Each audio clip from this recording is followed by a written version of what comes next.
everybody, welcome to a brand new movie review. This one is for Kung Fu Panda 4. Now, I just got done watching the latest Kung Fu Panda movie, and with Kung Fu Panda 4, we follow Paul as he must now search for the new Dragon Warrior.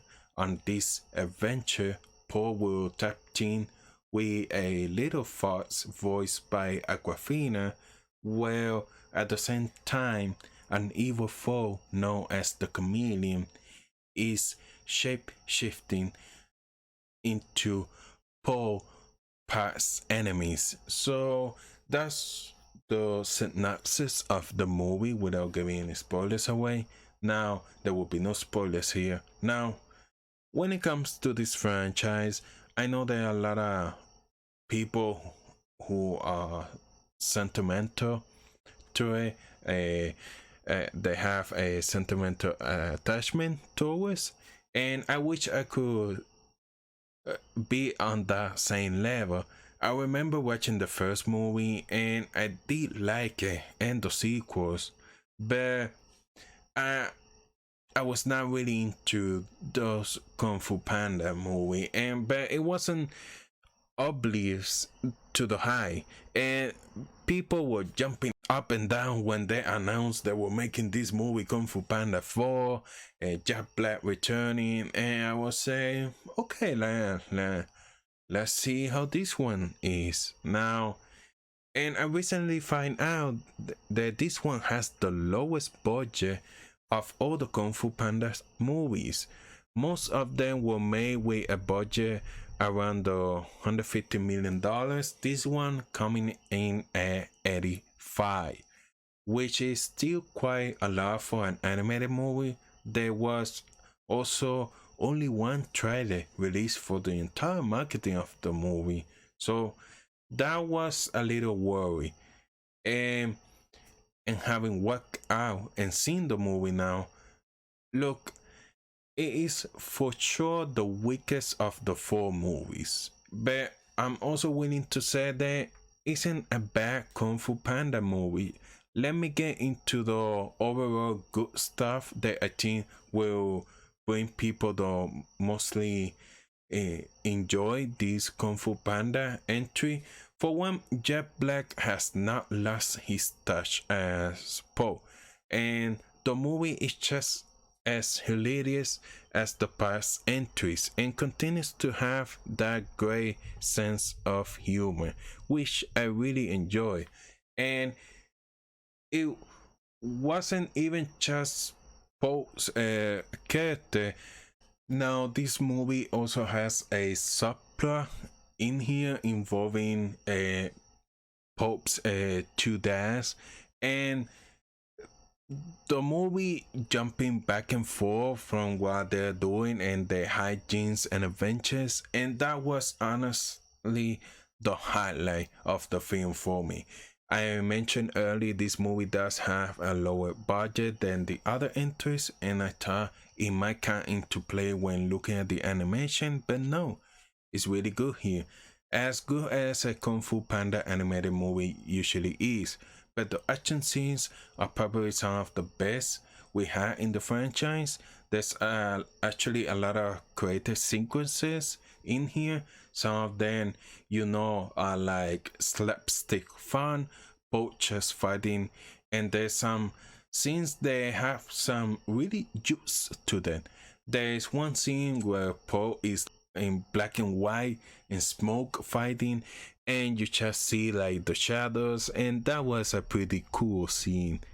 Now, wow, one of the negatives that I will talk about in just a second is the lack of returning characters. Some of the newer voices and the faces that we get to see in here were a pleasant surprise.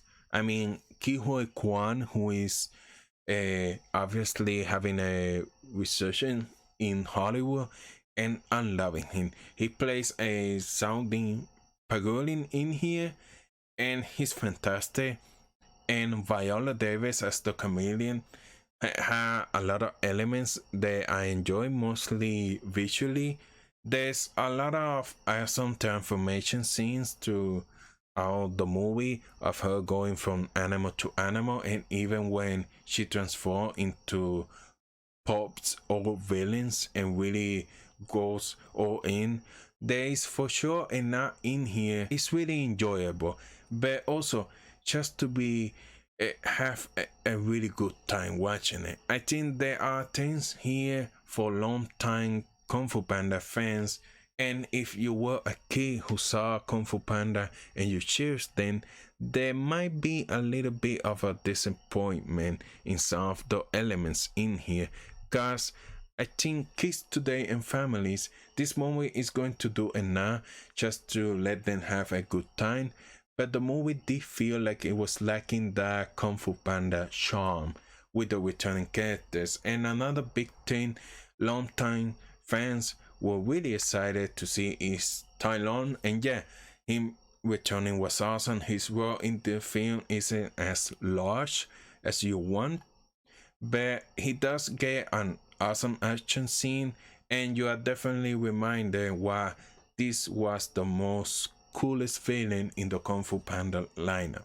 But at the same time, without getting into any spoilers, there's some things that they do with actual Tai Lung, not Chameleon Tai Lung, the villain who transformed. I mean the actual Tai Lung in here, where it feels like a bit of a character. There's a couple of lines he mentions to Paul and says to him towards the end of the movie, where I'm like, yeah, I don't think Tai Lung will ever really say that or do that. Now, the biggest issue I have with the Kung Fu Panda, and which brought it down a notch for me, and it being not as good as the other three, was the bond Paul was having with the new character Aquafina voices.